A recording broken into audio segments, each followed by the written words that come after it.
Alright, welcome everybody to another BDA Boxing film analysis. In this episode we're going to be taking a look at Deontay Wilder. Now, in the past we've detailed Wilder's shortcomings in terms of technique and in terms of his opposition, but in this one we're going to take a look at what makes him effective, because whether he's bad or not technically, you can't deny that he's done more than anybody else should with his type of technique. Now, part of that is because of his power, but also because he has underrated athleticism. And I'm talking speed, I'm talking athleticism, I'm talking reflexes here too. And he's a very hard guy to catch. And Luis Ortiz's style might play right into Wilder's hands. And the other thing about Wilder is, let me tell you, it doesn't matter, like I said, if you're technically flawed, as long as you can make it work right now, that's all that matters. Now, in the future, maybe somebody's gonna be able to expose him and expose his shortcomings and take advantage of them. But the question here right now is whether Luis Ortiz will be able to do that. So first of all, I'm gonna do a little public speaking 101 here, which is, I'm gonna tell you what we're gonna talk about, then I'm gonna show you what I'm talking about, and then I'm gonna show you at the end what we just talked about. So, the number one thing of why I think Wilder might be able to beat Ortiz, or at least the minimum give him a lot of problems, is Ortiz is a counterpuncher.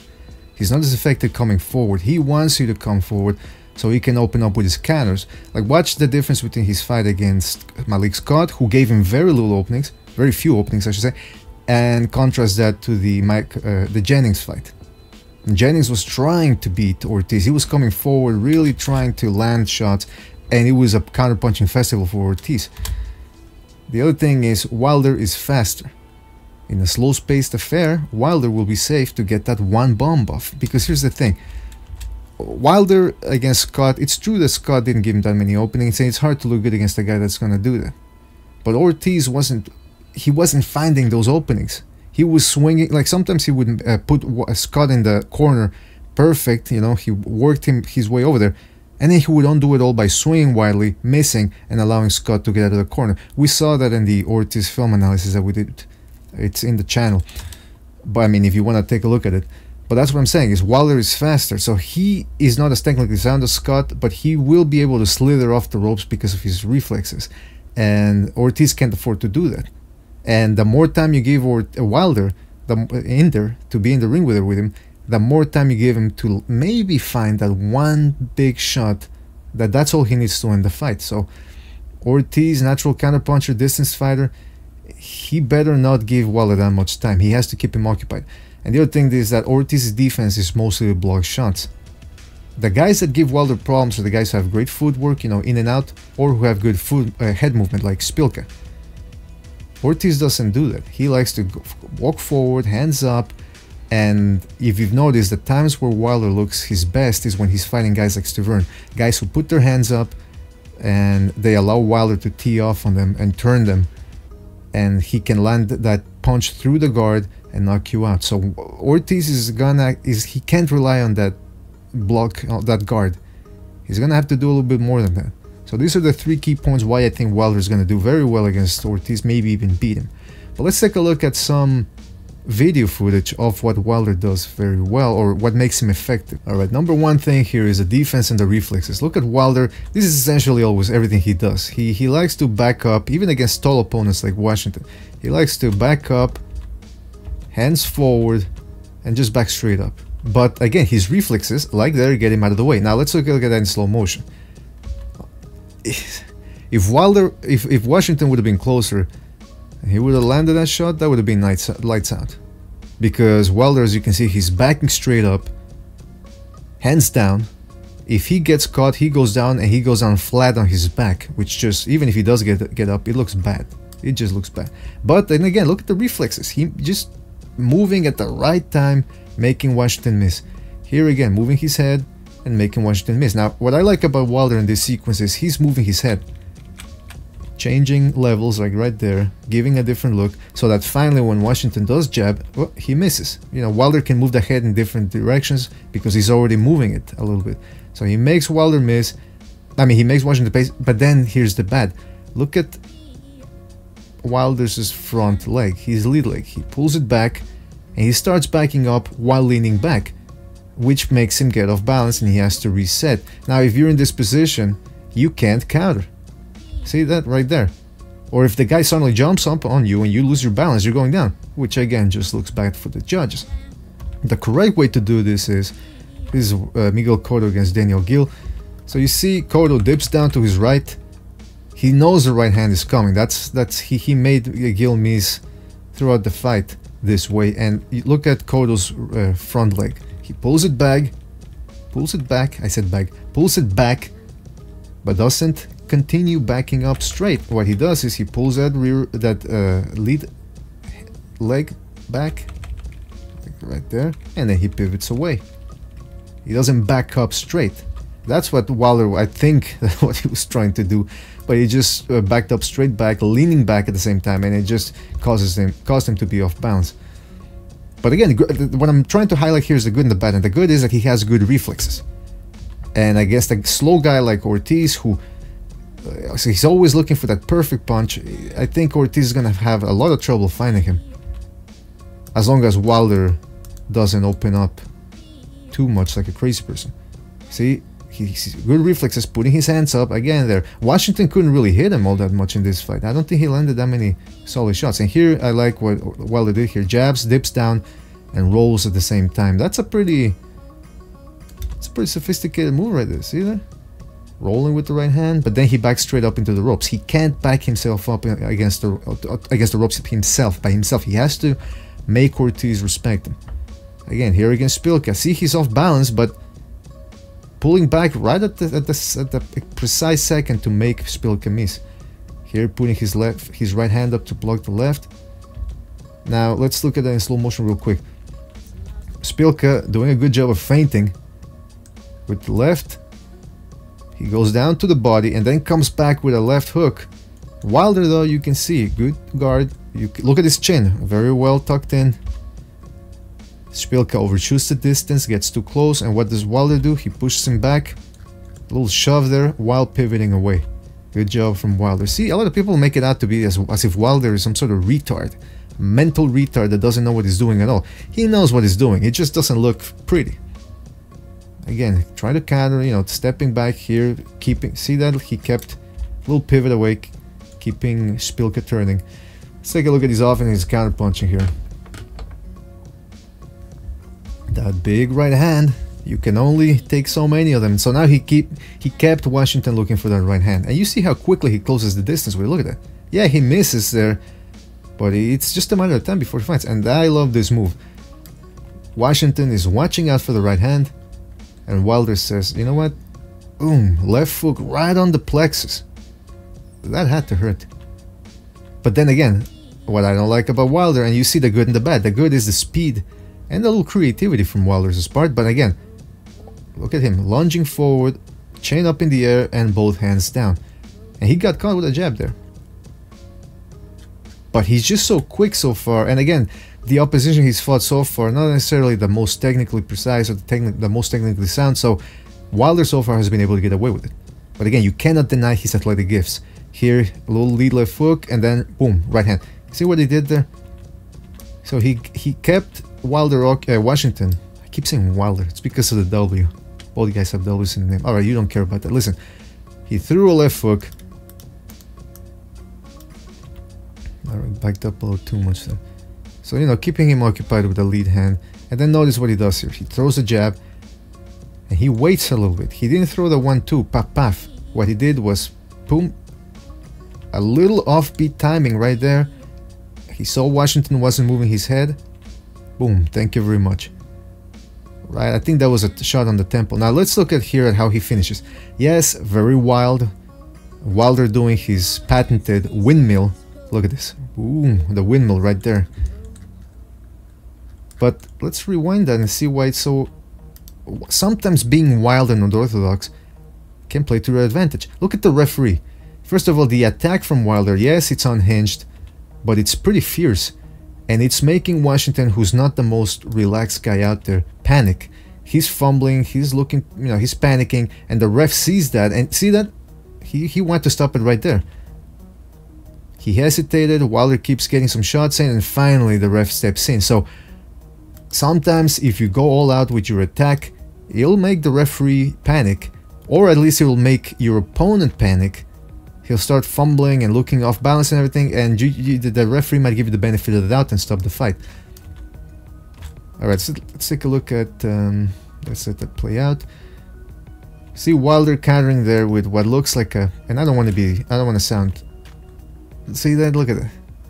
It's a bad looking punch, but what I'm trying to highlight here is that he pulled it out of the bag. He's got pretty good reflexes. He sees the countering opportunities. It's just that technically he doesn't know how to do it properly.